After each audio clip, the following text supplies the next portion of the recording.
বিক্রম দেবের সাথে হাত মিলিয়ে মৌলি যে মশলা চুরি করেছে সেটা এবার হাতে নাতে ধরা পড়ে যাওয়ায় ঈশানী কষিয়ে থাপ্পড় মারলো মৌলিকে। হ্যাঁ বন্ধুরা, এমনটা হতে চলেছে আজকের পর্বে।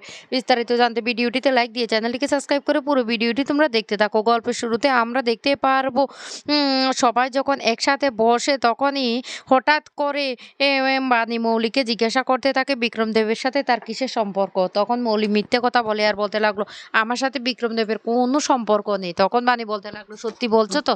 তাহলে আমাদের মশলাটা কি করে চুরি হলো, কি করে বিপ্লব সেই বিক্রম দেবের কাছে পৌঁছলো? তখন মৌলি বলতে লাগলো আমি কি করে জানবো, আমার না ওর সাথে কোনো সম্পর্ক নেই। ঈশানী তখন বাণীকে বলতে লাগলো বাণী তুমি সব সময় কি এইভাবে দোষারোপ করো? প্রমাণ আছে তোমার কাছে? প্রমাণ ছাড়া কাউকে কোনোদিনও দোষারোপ করবে না। তখন অনিরুদ্র সে মশলার বাক্সাটা নিয়ে আসে, আর সেটা নিয়ে আসলে দাদু তখন বলতে লাগলো এটা কি, এটা এখানে কেন নিয়ে এসছো?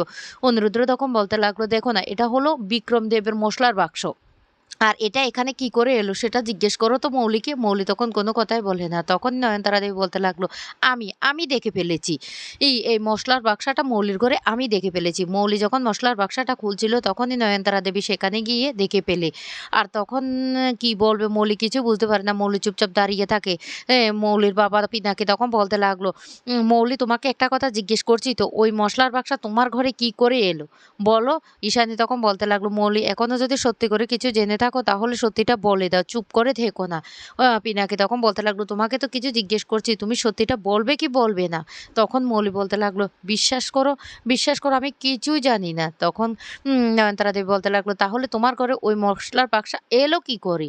তখন মৌলি বলতে লাগলো আমি আগেও বলেছি, গ্র্যান্ড মামিকে এখনও বলছি, ওই মশলার বাক্স না আমাদেরকে বিক্রম দেবে পাঠিয়েছে। আমি জাস্ট পাঠিয়েছে সেটা দেখেছি।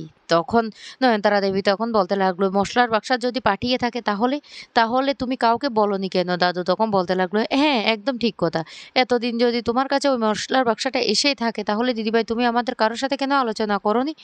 তখন ঈশানী বলতে লাগলো হ্যাঁ মৌলি আমি তোমাকে জিজ্ঞেস করছি তুমি এই বিষয়টা কাউকে জানাওনি কেন? মৌলি তখন বলতে লাগলো মা তুমি বুঝতে পারছো না, বিশ্বাস করো আমি এই মশলার আর বাক্সটার ব্যাপারে কিছুই জানি না, ও জাস্ট আমাকে পাঠিয়েছে, আমি দেখে ওটা রেখে দিয়েছি। বানি তখন বলতে লাগলো এখনো সময় আছে, সত্যিটা বলে ফেলো, পরে কিন্তু হু এমন সময় আসবে তুমি বলার পরও কোনো কাজ হবে না, এখনো সব কিছু ঠিক করার সময় আছে। তখনই ঈশানী বলতে লাগলো মৌলি তুমি যদি কিছু জেনে থাকো আমি আবারও বলছি তুমি সত্যিটা বলে দাও। তখন নয়নতারা দেবী বলতে লাগলো হ্যাঁ আমাদের কোম্পানির এত বড় বদনাম করে কি করে ও মশলাটা পাল্টে দিয়েছে। শিবনাথ বাবু তখন বলতে লাগলো হ্যাঁ হ্যাঁ আমার একই প্রশ্ন, তুমি তো সিইও, তাহলে তুমি তুমি কি কিছুই জানতে না? অনিরুদ্র তখন বলতে লাগলো একজন সিইও হয়ে কোম্পানির এত বড় ও একটা বদনাম হলো সেটা কি তুমি কিছুই আন্দাজ করতে পারোনি? একটা অন্য ব্র্যান্ডের মশলা বাজারে ছড়িয়ে গেছে আমাদের কোম্পানির নামে, আমাদের কোম্পানির কত বড় লস হয়েছে তুমি জানো? তখনই পিনাকি বলতে লাগলো একদম সত্যি কথা অনিরুদ্র বলেছে, আমাদের কোম্পানির অনেক বড় লস হয়েছে, তার সাথে দুর্নাম হয়েছে, সবটা হয়েছে তোমার জন্য। তুমি যদি সিইও হয়ে থাকো তাহলে তুমি কেন কিছুই টের পাওনি? তখন নয়নতারা দেবী বলতে লাগলো আমি আগেও বলেছি, আমি আবারও বলছি ওই মৌলিকে সিইও থেকে বাদ দেওয়া হোক। তখন রেগে যায় মৌলি। মৌলি তখন চিৎকার করে বলতে লাগলো না না এটা হতে পারে না, আমি এই কোম্পানির সিইও, আমিই সিইও থাকবো।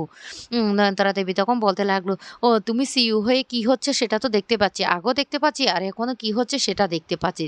তখনই শিবনাথ বাবু বলতে লাগলো একদম ঠিক কথা, সিইও আমাদের বদলাতেই হবে। পিনাকে তখন বলতে লাগলো হ্যাঁ হ্যাঁ বাবা আমিও সেটা নিয়ে ভাবছি, সিইও বদলাতেই হবে, না হলে আমাদের কোম্পানির যে কত বড় ক্ষতি হবে সেটা কি তুমি আন্দাজ করতে পারছো? শিবনাথ বাবু তখন বলতে লাগলো এটা তো আমরা একা সিদ্ধান্ত নিতে পারবো না, আমরা সবাই মিলে সিদ্ধান্ত নিতে হবে। বোর্ড অফ ডিরেক্টরের মিটিংটা কালকে আমাদের বাড়িতে ডাকবো, তারপর সবাই সিদ্ধান্ত নেবে, এরপরে আমি যে সিদ্ধান্ত নেবো সেটাই হবে। এদিকে বানি তখন বলতে লাগলো দাদু যে সিদ্ধান্তটা নেবে সেটা ভেবেচিন্তে নেবে। অন্যদিকে ঈশানী তখন বলতে লাগলো মৌলি এত বড় মুখ করে তোমাকে কোম্পানির সিইও বানিয়েছে, এভাবে মশলার ব্যবসাটা কি করে মার্কেটে ছড়িয়ে গেল, তাও আবার আমাদের কোম্পানির নামে? তুমি কি কিচ্ছু সত্যি বলো টের পাওনি? তখন মৌলিকে বলতে লাগলো মম আমি বলছি তো বিশ্বাস করো আমি কিছুই জানি না। বানি তখন বলতে লাগলো মৌলি আমি বেশ ভালো করে জানি আমাদের এই মশলাগুলি বিক্রম দেব কোথা থেকে পেয়েছি, কে নিয়ে দিয়েছে বিক্রমদেবকে, সবটা আমি জানি, কিন্তু তুমি সবকিছু লুকানোর এখনো চেষ্টা করছো। এদিকে পিনাকি তখন বলতে লাগলো মৌলি মৌলি তুমি একের পর এক অনেক ঘটনা করেছো, এর আগেও তুমি কোম্পানির অনেক বড় লস করিয়েছো, তারপরও আমরা তোমাকে ছেড়ে দিয়েছি। এখন এখন তুমি সিইও হতে না হতেই এত এত বড় একটা কোম্পানিকে লসের মুখে এনে দাঁড় করিয়েছো, তারপরে এত বড় মিথ্যে বদনাম। তুমি কি কিছু বুঝতে পারছো? মৌলি তখন বলতে লাগলো, "ড্যাড তুমি কেন বুঝতে পারছো না? আমাকে আরেকটু কিছু সময় দেওয়া হোক, তা না তারপর আমি সব ঠিক করে দেব।" তখন শিবনাথ বাবু বলতে লাগলো, "আরো সময়? আরো সময় দিতে, দিতে তো আমাদের কোম্পানিটা একদম পথে বসে যাবে।" নয়নতারা দেবী তখন বলতে লাগলো, "আমি এটা একদম মানতে পারছি না। আমি কিন্তু আগেরবারও বলেছি।" মৌলি তখন বলতে লাগলো, "গ্র্যান্ড মমি তুমি কি একই কথা আবার বলবে?